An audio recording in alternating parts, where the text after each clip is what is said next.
Study shows caregivers faced challenging situations during Black Summer bushfires. Description: a study conducted by the Babies and Young Children in the Black Summer (BIBS) found that caregivers of newborns through to 4 years old, more often than not women, were placed into challenging situations as they tried to appropriately care for their children and guarantee their safety from fires. The report made 16 recommendations targeted at state and local governments and other organizations who prepare for and respond to natural disaster emergencies. Hashtags. Woman charged with predatory driving in relation to fatal crash. A woman has been charged with predatory driving in relation to a crash that killed 4 people in regional New South Wales earlier this year. According to police, Wendy Elizabeth Chataway, 51, was deliberately chasing the car, which hit a pole and rolled into a water channel in Yanco. All 4 people in the car, including 3 children, died at the scene. Ms. Chataway has also been charged with failing to disclose the identity of a passenger and hindering an investigation of a serious offense. This is the first time charges have been laid directly in relation to the crash. DV inquest hears attacker should have been arrested hours before fatal assault. The coroner's court has heard that a man who killed his partner in Darwin in 2019 should have been arrested twice earlier that day. The woman could have potentially been saved if the police had acted on the attacker's suspicious behavior before the fatal assault. The inquest is part of a series of 4 domestic violence inquests in the NT this year. The court heard that the same officers had attended the first 2 incidents, but the attacker was not arrested or charged. This case highlights the importance of early intervention and taking domestic violence seriously. Title: Big chill and plenty of rain heading for Central Australia. Central Australia is set to experience a prolonged period of rainfall, increasing the risk of flash flooding and road closures. The region will receive well above average rainfall for this time of year, with the Bureau of Meteorology forecasting 50 to 100 mm over the next week. The rainfall is expected in 2 pulses, with the first occurring yesterday and Tuesday. Senior forecaster Billy Lynch also predicts extremely cold temperatures, with the potential for snow on some of the region's higher peaks. Drivers are advised to check road conditions before traveling in the area. Truck driver admits to culpable driving after crash that killed toddler and injured parents. Truck driver Matthew Livingston has pleaded guilty to culpable driving causing death, negligently causing serious injury, and conduct endangering persons. The charges relate to a crash on Melbourne's northwestern fringe in December 2021 that killed 2-year-old Harriet Peckett and left her parents with lifelong injuries. Prosecutors say Livingston was drifting in and out of sleep before causing the 6-vehicle smash on the Calder Freeway. Livingston had pulled 16-hour days and falsified details in driver log books. He had previously had his license suspended after he blacked out and crashed a truck into a tree. Livingston will be sentenced at a later date. CDU academic found guilty of plagiarism by independent panel. Charles Darwin University's CDU internal investigation into a complaint made by 2 students about the plagiarism of their work by a PhD supervisor, using it in research publications under his own name, initially cleared the academic of any wrongdoing, but an independent panel has now found that plagiarism did occur.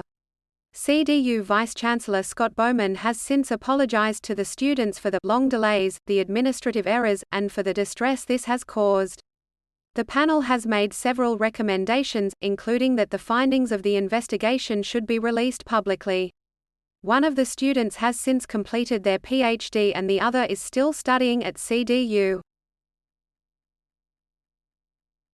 Former police officer accused of calculated deceit in trial over alleged sex with underage girl. Former Northern New South Wales police officer, Troy Robert Cridland, has denied allegations that he knowingly had sexual intercourse with a girl under 16. During the trial, lasting over 3 weeks, Cridland pleaded not guilty to multiple charges of aggravated sexual intercourse with a child aged between 14 and 16 and other related charges. While Mr. Cridland did not dispute having sexual encounters with the girl, he denied it was as often as alleged by the prosecution and claimed he did not know the girl's real age at the time. The trial is ongoing. Queensland education sector at risk due to financial losses, Auditor General warns. Queensland's universities and TAFE Queensland are at risk because of financial losses, according to a report from the state's Auditor General. The report showed that 7 public universities in Queensland lost $1.3 billion $1 billion due to reduced government funding, losses on investments, and increased costs. Meanwhile, TAFE Queensland is budgeting for a $41.5 million loss in 2022-23, despite expecting to receive $41.9 million in Queensland government funding. The report recommended that TAFE Queensland should manage its workforce effectively to meet future demands, while universities need to create revenue from non-traditional sources and start preparing for the end of Australian government funding guarantees in 2023. 3. Don't wait. Sarah Ferguson, Duchess of York, urges people to get screened for cancer. Sarah Ferguson, better known as the Duchess of York, has urged people to get screened for cancer after undergoing a successful single mastectomy. The 63-year-old was diagnosed with early-stage breast cancer during a routine mammogram. Speaking on her podcast, Tea Talks with the Duchess and Sarah, she thanked the British National Health Service for their support and emphasised the importance of regular self-checking and screening for early diagnosis. In Australia, breast cancer is the most commonly diagnosed cancer among women, with over 20,000 Australians diagnosed each year. Men fined for stealing gold dust from inactive Kalgoorlie mine.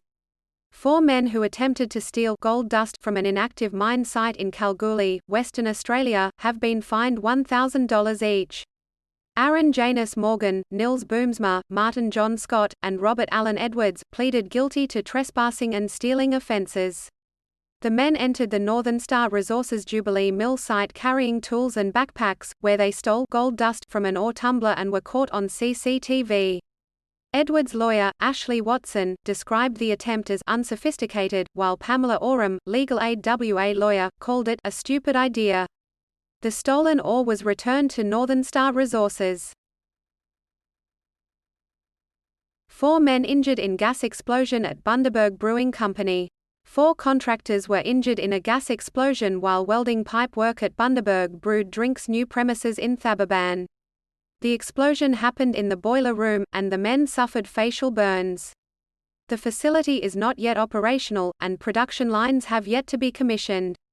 The men were taken to Bundaberg Hospital, where 3 are in stable condition, and 1 is in a serious condition with respiratory injuries.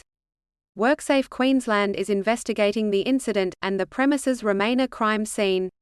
Our thoughts and prayers are with the families. Former New South Wales Deputy Premier John Barilaro found liable for damaging camera operators' equipment during scuffle. Former New South Wales Deputy Premier John Barilaro has been found liable for over $10,000 in damages after he damaged the equipment of a camera operator during a scuffle in Sydney last year. Freelancer Matthew Costello launched a civil case over the damage caused to his camera during an encounter with Mr. Barilaro last July. The court heard that the footage showed an intention to grab and pull the camera. Despite Mr. Barilaro's solicitor arguing against the cost of repairs and a replacement camera, the court ruled that it was reasonable to buy a different camera as Mr. Costello needed reliable equipment to keep working.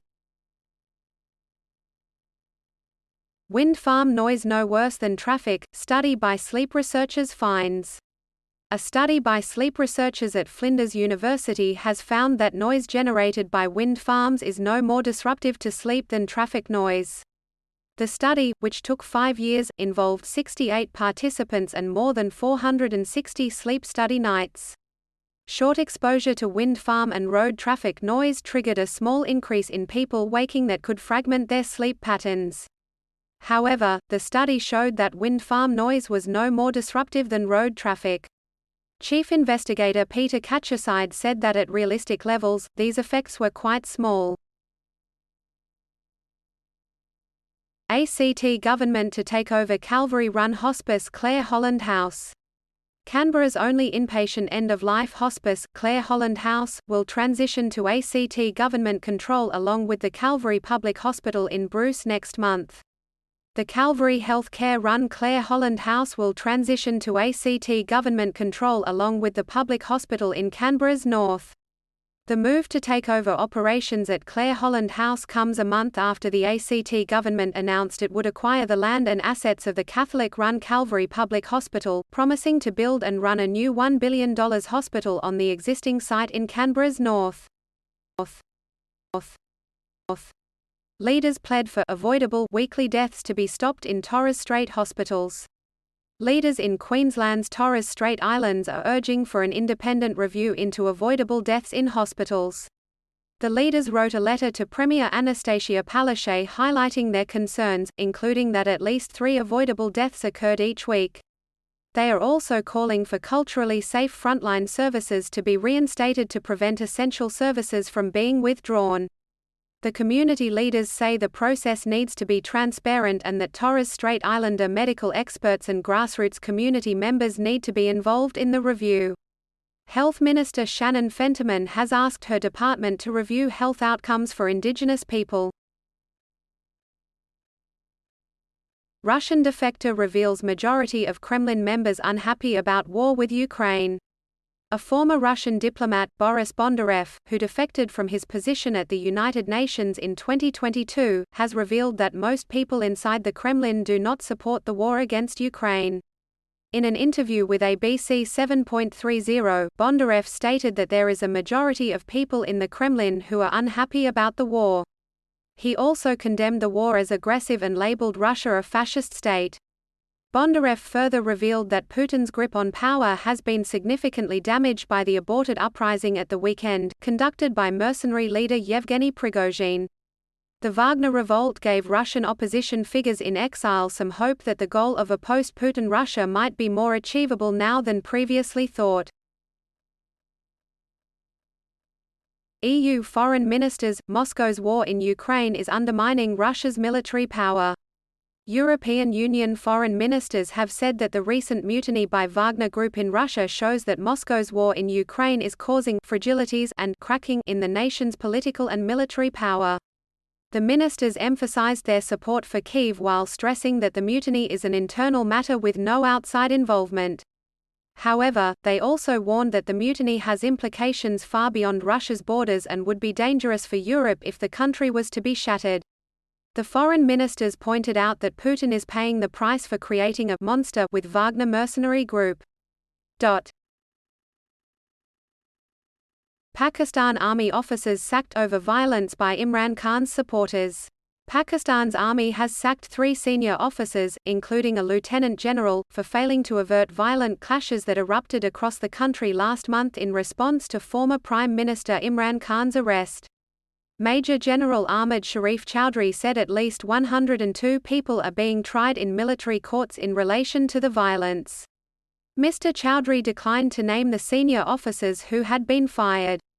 Strict departmental action has also been taken against another 15 Army officers, including Major Generals and Brigadiers, he said.